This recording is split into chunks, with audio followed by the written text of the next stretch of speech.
Hello, I'm Cathy Muggee, current chair of the Planned Giving and Endowment Committee. And I'm Susan Rostkoski, the incoming chair of the Planned Giving and Endowment Committee. So we're honored today to serve as your co-hosts and as your MCs for the events today.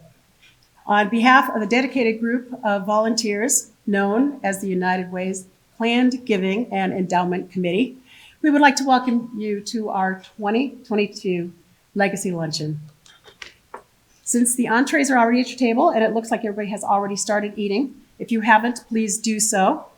And I'd like to just take a moment to thank the workers from the American Swedish Institute for your service today.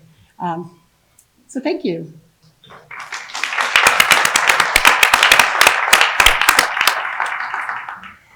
This afternoon, we're welcoming a variety of guests. Gathered today are individuals who are considering a planned gift or an endowment to United Way, and we certainly welcome you, welcome your questions, your interests. We have those who recently have made a gift to an endowment or planned gift, and we thank you for making that decision that's so important to our community. Finally, we have many wonderful long-term Legacy Society members, people who 10, 20, 30 years ago decided that this is what they were going to do, making a commitment that's just outstanding. And we thank you for that, for your faithful support and helping us plan our future. To all of you, those considering, recent donors, and longtime loyal supporters of the United Way, thank you and welcome to our Legacy Society Luncheon today. Your support is deeply appreciated. Today, we'll report back to you on the positive impacts of the United Way on our community and that your planned giving, how that has been part of that.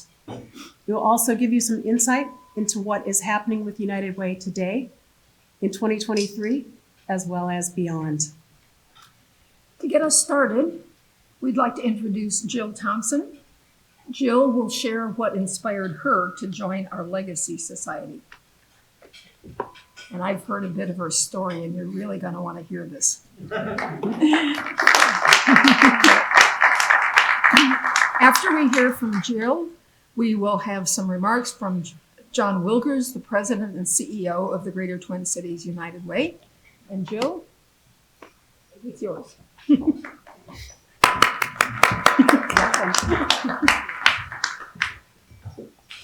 Good afternoon, everyone. My husband, John, sitting right over there, and I are just honored to be members of the Legacy Society at the Greater Twin Cities United Way. And I'm honored and happy to speak briefly to you about our story and why it is that we've made a planned gift. I first got involved with the United Way in 1984. You see, for 32 years, I had a career in institutional retirement and trust with Norwest, later Wells Fargo. Incidentally, it was there that I met Bob and Lynn Pofrel, many of whom you know.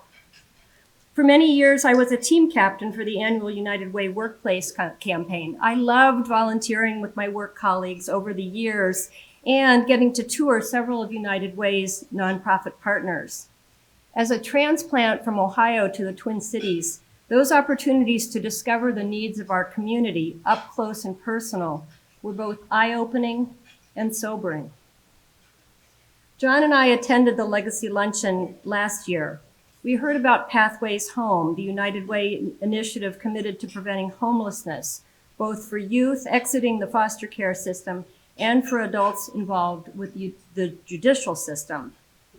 It's really clear to me that the United Way is a committed, powerful, and transformative leader in our community, working nimbly and tirelessly to help all people thrive, regardless of their income, race, or place. During table conversation last year at the 2021 Legacy Luncheon, I shared about my passion for serving the youngest children in our community, especially those who are vulnerable. Knowing that one of the United Way's breakthrough initiatives focuses on helping children and their parents and caregivers during the first 1,000 days of a child's life by age 3 gives me enormous hope for the future. I'm guessing that many of you can relate to having had role models like my mom and my grandmother, who, as I was growing up, showed me time and time again the value of contributing time and financial resources to those in need. I'm sure I didn't fully understand their caring and motivation to serve when I was younger, but I do now, and I'm deeply grateful for getting the message. Your welcoming John and me at last year's luncheon as guests and potential members of the Legacy Society was the catalyst for our decision to make a planned gift.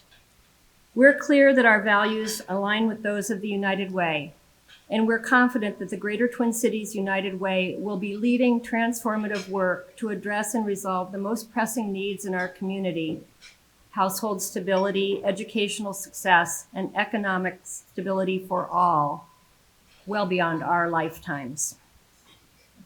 In June, we attended the Tocqueville Society dinner. What a wonderful celebration. We were inspired by what the honorees had to say.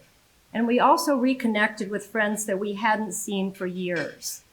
What a joy it was to experience the connection that we have with one another in championing, is that a word? Championing? And supporting the Greater Twin Cities United Way. None of us knows what the future will bring, but we can, as the author of this beautiful children's story says, be kind and strive each day to take actions, be they big or small, to make a positive difference in the life of another person. If you're a guest at today's luncheon, I hope that our story encourages you to consider making a planned gift to the Legacy Society of the Greater Twin Cities United Way.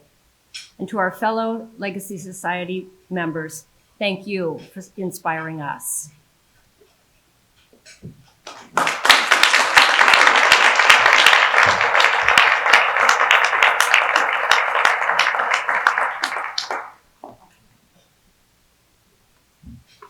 I was just so moved by what Jill said.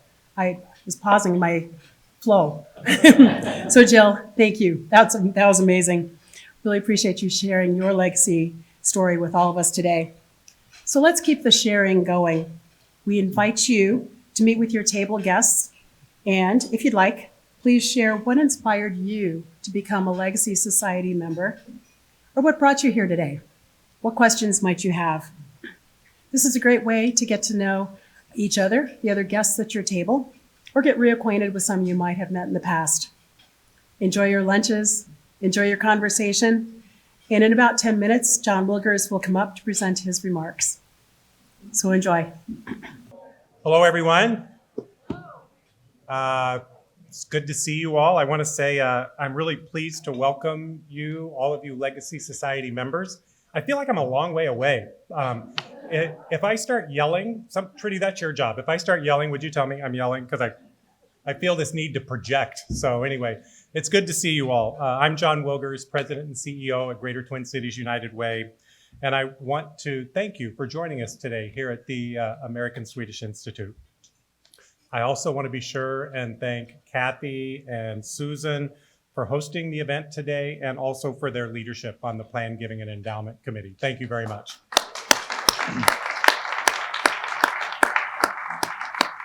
So Trudy and I have been Greater Twin Cities United Way Legacy members for a number of years. I think we became Legacy members back in 2015 in connection with the Centennial Campaign.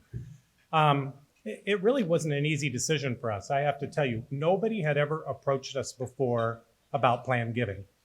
And so we had never thought about that as a way to make a gift. So it was an all new thought process for us. And to tell you the truth, I had trouble with it for a while, only because the value of a gift, which hopefully, United Way wasn't going to see the benefit of for a long time, just didn't register that quickly with me. And I could really see the value of a current gift, but I had a little trouble with the long-term gift. But the more I thought about it, the more I talked to even some people in this room about the value of planned giving, I started to appreciate the value in creating a legacy that many before us had begun to create, and that many after us will continue to create.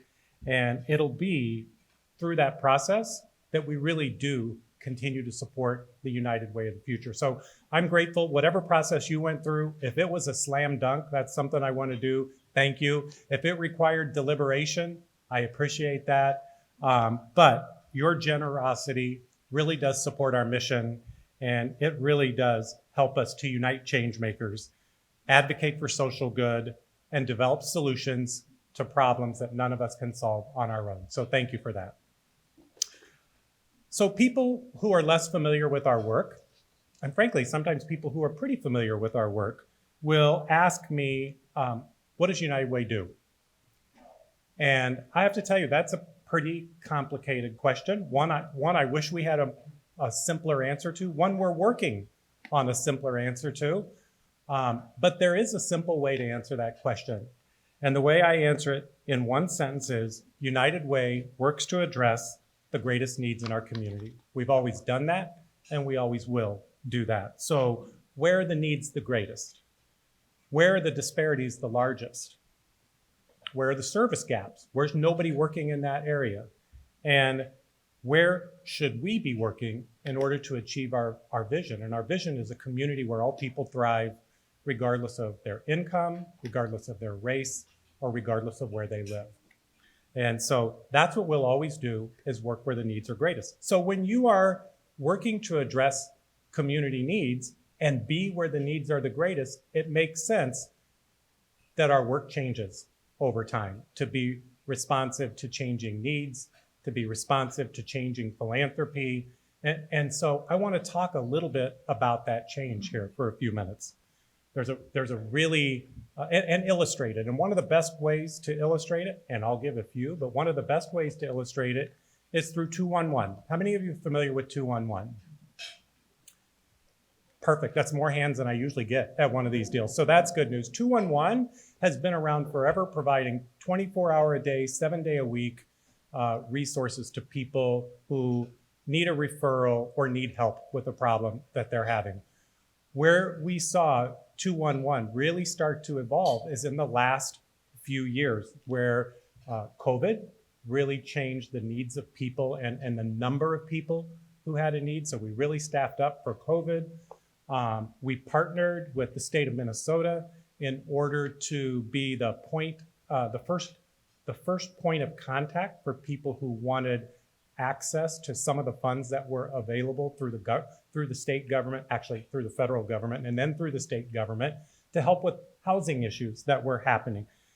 We helped connect individuals, and Akua, if I get this number wrong, correct me, okay? We helped connect individuals to $390 million worth of rental assistance that was available to them that we connected through 211. They called 211 and get that referral, and we'd help connect them to the resources available to them. We also try to make sure that our policy and advocacy agenda is aligned to the most immediate and current needs of our nonprofit partners, as well as the communities they serve. As we work to establish that every year, we go out to nearly and receive feedback from nearly 100 organizations who tell us what they're observing in community and we think about how our policy and advocacy agenda can be most aligned with those current needs. The other thing that you have to keep in mind, that understanding the needs of our community has also led us to a strong appreciation for equity and serving communities of color where disparities are larger than the rest of the population. You can look at any measure. You can look at housing. You can look at access to healthcare. You can look at educational outcomes or health outcomes and see that those disparities are great. And there's a place for all of us to be working to reduce those disparities. And so that continues to be a strong focus. Another way that we have evolved is adding programs to work in the gaps that identify where the needs are the greatest and where service offerings don't exist. So in addition to our normal, I could get slapped for calling it normal, but anyway, in addition to our normal work around grant making and our normal work around 211 and our normal work around advocacy, we also have a number of programs that we refer to as our innovation initiatives or our breakthrough initiatives that are specifically identified to be working in the gaps, working at places where nobody was working before, but where a need exists. I'll tell you about a couple of those. The most mature of those is career academies. Maybe you've heard of career academies. Career academies was another thing, in addition to Trudy and I's Planned Giving being launched through the Centennial. Career academies was launched as a result of the Centennial campaign. And it is a workforce development initiative that goes into the high schools, partners with the school, partners with the business community, partners with colleges in order to develop career pathways in the schools. So far, I think we're in 16 or 17 school districts. We've developed nearly 40 career pathways. 12,000 students have been through the program, and the results are compelling. I mean, attendance at school is greater, graduation rates are greater. The pay that folks get when they leave those programs is greater. It launches, to the extent that the pathway involves post-secondary education, it launches them in that post-secondary education, knowing what they want to focus on, and frequently with college credits that they got for free. So it's been a successful program that is nearing its end, and it's been really successful. Another one is Full Lives. Full Lives is a neighborhood-based food security program, okay? So it focuses on neighborhoods where the access to safe, healthy, culturally relevant food isn't what it should be. And it goes into the neighborhood to understand, again, what the needs are in a particular neighborhood or in a particular community, and then work with them to develop solutions. We did this in North Minneapolis several years ago. That resulted in things like community gardens. That resulted in a handful of new restaurants and coffee shops, a new market. It resulted in corner markets putting in coolers so that they could have fresh, healthy food. All in all, I think there were 10 or 12 businesses that were launched out of Full Lives in North Minneapolis and over 100 jobs created. So it becomes almost as much as an economic development initiative as it does a food security initiative. Really, and that's really what provides for the sustainability that exists in Full Lives. If you were here last year, you heard Akua talk about Pathways Home. Pathways Home is another one of our innovation initiatives. Our expectation is that we will launch Pathways Home the end of this year or early next year. And Pathways Home is a homelessness prevention program. And in that program, we will focus on youth who have experienced the foster system or adults who have been justice impacted. And frequently, individuals have access to the kind of supports that are available to them, but not until they become homeless. And by then, much of the damage is done, right? All of a sudden, in addition to adding homelessness, you add job insecurity, you add food insecurity, because a stable house is so important to sustaining all the other things in your life. So what Full Lives will work to do is accelerate those supports that are available, but accelerate them to Pathways. What Pathways will do is accelerate these benefits that are available to them, these supports that are available to them, these interventions that are available to them, but it'll accelerate it to a period where it prevents homelessness instead of treats homelessness and keeps them from experiencing all these other side effects of being homeless. Finally, I know that's the word you've been waiting for. Finally, 80 by 3. Okay, so 80 by 3 is our fourth innovation initiative, and we were very excited to announce in June the launch of 80 by 3, which resulted in $1.2 million of grants to child care providers focused on trauma-informed care. 80 by 3 stands for 80% of brain development happens in the first 3 years of life. You'll hear similar programs in town. I don't know whether we have any Itasca folks here. They talk about the first 1,000 days. You hear about the first 1,000 days. If we have any folks who listen to NPR, you'll hear them talk about little moments that count. Little moments that count. These are programs that focus on the first 1,000 days, but all in different ways. They complement each other. So Itasca is focused on a toolkit made available to employers on their website to help parents with the first 1,000 days, being a parent in those first 1,000 days. You've got Little Moments That Count, which really works with one of the healthcare providers to provide books during pediatric visits. And then also they do a lot of public service announcements. And ours is focused on caregivers. And in there, what we're doing is providing education and training to caregivers to both help them recognize their smallest, the smallest people in our community, help them recognize the trauma that they've experienced and help train them on how to deal with it. And what causes the trauma? It's caused by lots of things. It's caused by homelessness. It's caused by food insecurity. It's caused by racism. It's caused by lots of things that those families experience that cause them to pay more attention to surviving and less attention to nurturing and raising their kids. And we are just working to help them do that. Those are our innovation initiatives. I want to talk about one more time. I don't know whether you can say finally and say I want to talk about one more thing, but I'm going to do it. I want to talk about one more thing. This month September is Suicide Prevention Month. And it's a time to educate ourselves and others about the importance of caring for our mental health and recognizing signs that we or someone we love may need help. This year, we're celebrating the launch of 988. Maybe you've seen it on the news, maybe you've heard it, but finally, there is an easy 3-digit dialing to get access to Suicide Prevention Lifeline by dialing 988. That happened just this year. When Minnesotans call 988, they are connected to a Greater Twin Cities United Way call specialist that's focused specifically on providing support to people who are experiencing a crisis, a mental health crisis. So far, since we started providing this service through a contract with the state, so far we've provided safety plans to 9,000 people who called the Suicide Prevention Lifeline.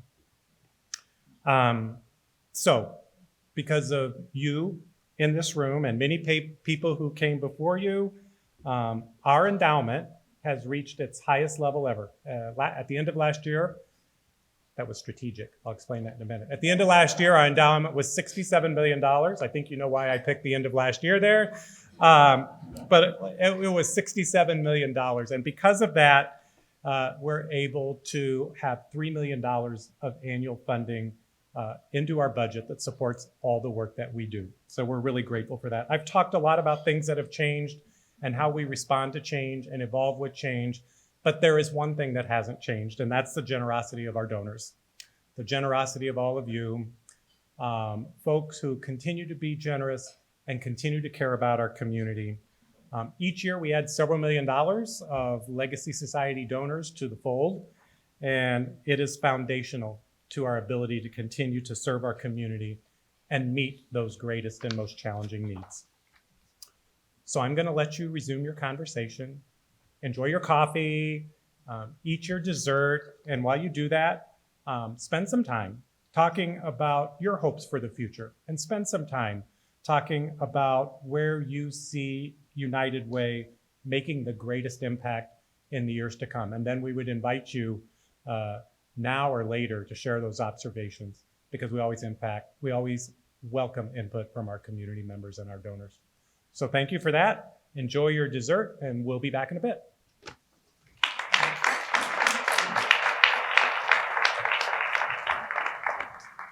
Given the volume of conversation in this room, there's a lot of good sharing going on, and we're glad about that. Perhaps we can take a few minutes and hear some of the uplifting, hopeful stories of what we want to do with the future of the United Way and how it's going to serve our community, what our community will become. So I know there's a few folks, or I suspect, that would like to share a highlight from their conversation, if you could raise your hand. Silence. Okay. There are roving microphones. We had a really great conversation here. And one thing that we're really talking about is being aware, making people aware of what we're doing for the future. Like 80 by 3, we think is really great because that's that next generation reaching back to make it better for the world. But also, we as United Way, just being visible, being aware, and having the opportunity to be out there. And something that was brought up really key is just building that trust. A lot of times I'm out there talking, they don't know what we're doing, but they know partners that we're dealing with. So just getting the word out, being aware, and just continue to build the trust, I think we'll be all right. That's great. Others?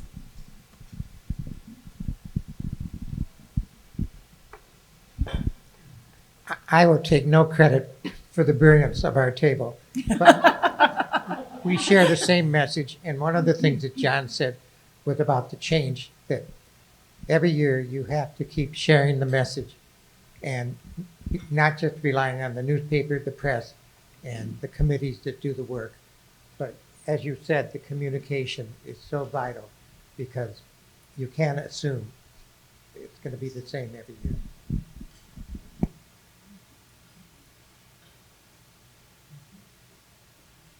Excellent.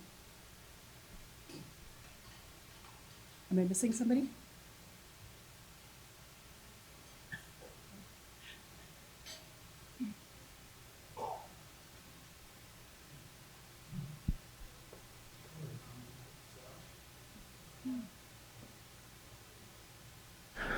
All right, one of the metaphors at our table was a permanence versus Band-Aids. And Nancy here shared that metaphor, but I think that's important. All this stuff is foundational that we're doing for the community, childhood, just foundational needs that people have, but it's generational in the way we're going to change things versus just one-off stuff. I mean, we have the size and scope as the United Way does to be able to handle some big problems, as you mentioned.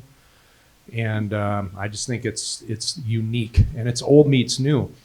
We have this is a legacy, not just a legacy luncheon, but a legacy organization that for a long time has a certain way of bringing in money. And Kevin mentioned campaigns that go way back, but the innovation and creativity that's coming is changing the way that this is going to be dealt with going forward. And I think that's a really cool thing to be able to take the old way of bringing the community together and raising funds, but innovating and being creative on how that's delivered in the future. So that gives me great hope that we're on the right path. That's great.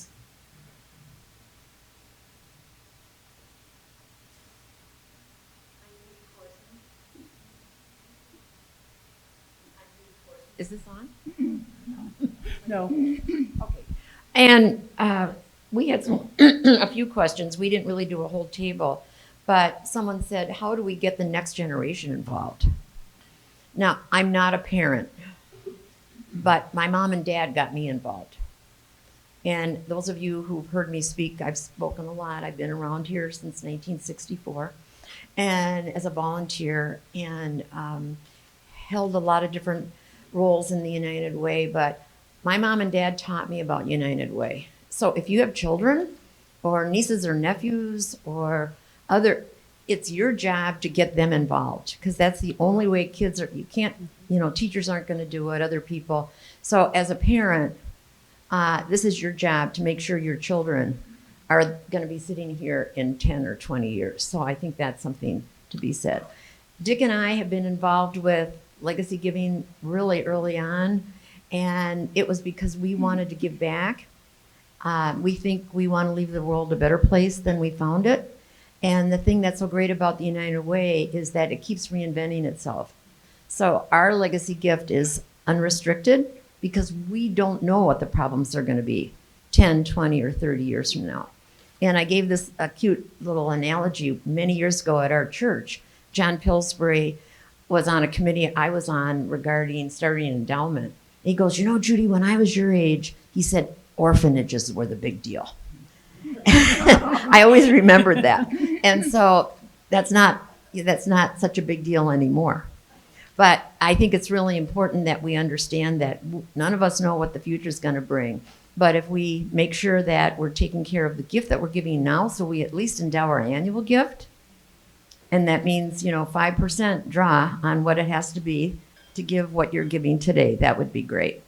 I also want to recognize Ned Dayton, because when Ned and I were involved in United Way, he has the great reputation of making more leadership giving or Tocqueville calls than anyone that's ever been a volunteer for United Way. So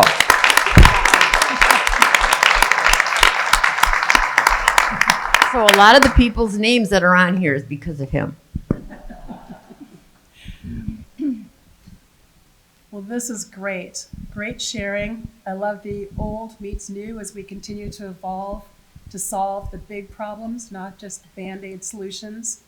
Getting the word out, making sure we're talking about what the United Way does, why we give, and just continuing to teach either that next generation or anybody that we're touching that it may be appropriate to have that conversation. As I'm listening here, I'm thinking about, I know people who the United Way is not part of their society, but giving toward education is. Pathways Home might be a perfect introduction. So thinking about how do we share the word and get out there. So this is very hopeful. Thank you for sharing. So thank you all for your vision and for the future of the community. It does bring joy to the heart. As John said earlier, your generosity, your planfulness, it's created a firm financial foundation on which the United Way can rely. And that is very critical for us. That's the foundation to the future and how we're supporting more than 88 nonprofits today and nonprofit partners, and really bringing their results to the community to helping improve the United Way in the Twin Cities and improve the Twin Cities. John stole my thunder just a little bit, but I want to reiterate something that he said that I think is really important to know. He talked about our endowment being at $67 million. And he also mentioned that that generated $3 million for the life-changing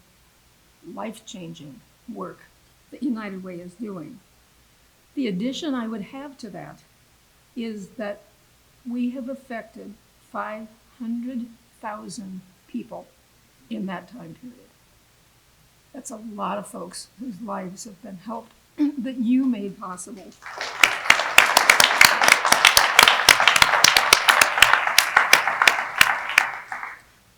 The endowment fund, of course, reflects the gifts that so many who have gone before us have left. We're grateful for their leadership years ago, whoever it was that influenced you, like you were talking about your parents, and that it's multi-generational help, but it's also multi-generational impact. We're grateful for future gifts that might be pledged. Collectively right now, what we have is $40 million of pledged funds for United Way. What an amazing commitment, and thank you for those of you who have made that commitment. And we all know that it all traces back to individuals, to families, to couples, to community members who care. Thank you. So it's my honor now to recognize several groups within our set of Society Legacy donors, the names of which you can find highlighted in the booklet at your seat. So if you join me, please take a moment with me to remember and hold in our hearts Legacy Society members and loved ones who've passed away since our last Society Luncheon in September of 2021.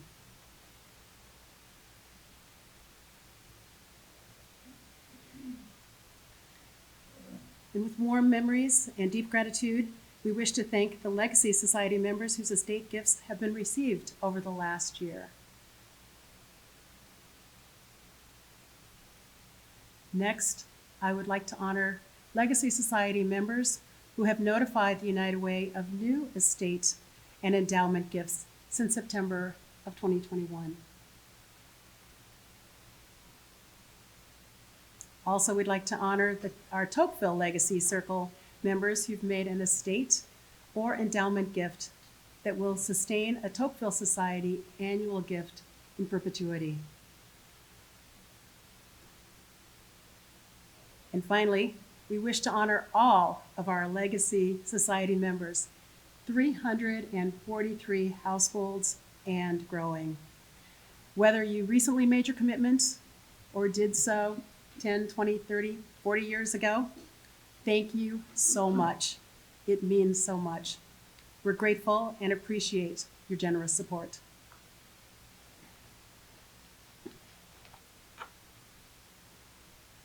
So now we come to the close of our time, and we want to thank you for joining us today. We hope you enjoyed seeing old friends, making new friends. The beautiful flowers at your table, always a question what's going to happen with those, will be donated to the organization called Bluebirds and Blooms, whose mission is to share moments of joy with those living in memory care, hospice, or other care communities through the gift of recycled flowers. Seems appropriate for this group to be donating flowers there, doesn't it? So please keep an eye out for an email coming in the next week. We'll share highlights of this event and some photos.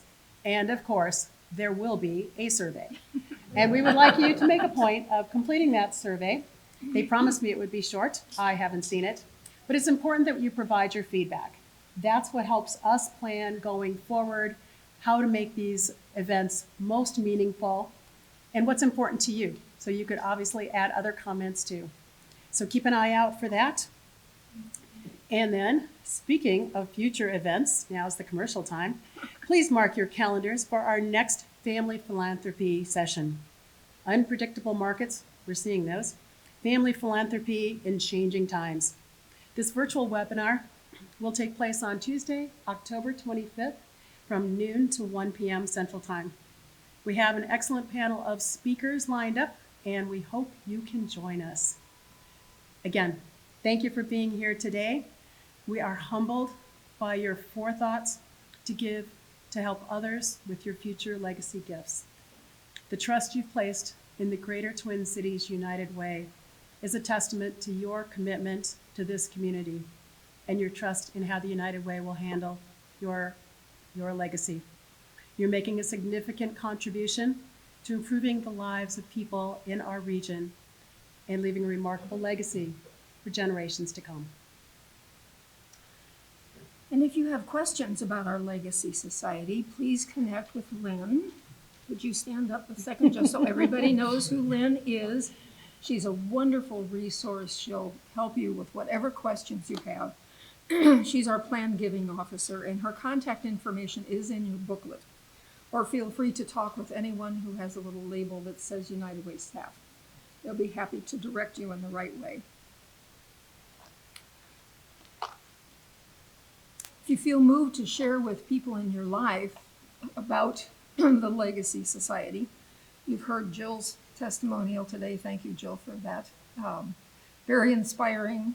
I threatened to take her on the road and have her talk to lots and lots of people because I thought her message was so great. To inspire other people to give a planned gift. Each one of you inspires us. Do you know how this appears to us who are kind of in the background working on this to have you join us today? It's so encouraging, and thank you so much for that. We appreciate your support, your partnership, your generosity today and into the future. And to close, I would like to invite you to join me in a round of applause to thank and recognize Cathy Muggee.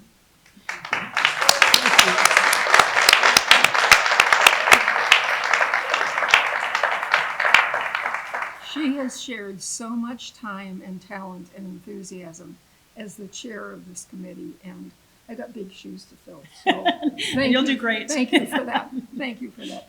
Thank you again for joining us today. Enjoy your table if you're able to stay a little bit and talk to each other or finish up that wonderful dessert. Thank you.